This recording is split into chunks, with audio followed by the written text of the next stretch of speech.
Alam mo ba, mommies, na may mga pagkain na akala natin safe kainin pero bawal pala siya sa buntis?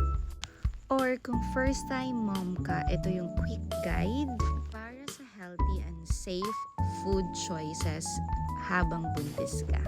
Unahin natin yung superfood for your baby and for you. Fruits and vegetables. Rich in fiber and vitamins. Lalo na yung mga green leafy like kangkong, malunggay, and spinach. Pwede din yung oatmeals and brown rice.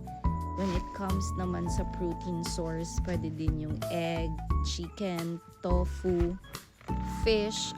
Pero moms, wag kang kakain ng mga big fishes like yung tuna na more on ang dami kasing mercury intake nun. Or mga raw na mga pagkain.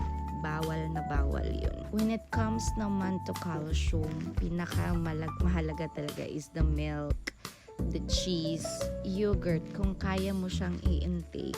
Para ma-absorb ng katawan mo yung iron, sabayan mo siya ng vitamin C. Parating tatandaan, mommies, pag healthy ka, meaning healthy din si baby.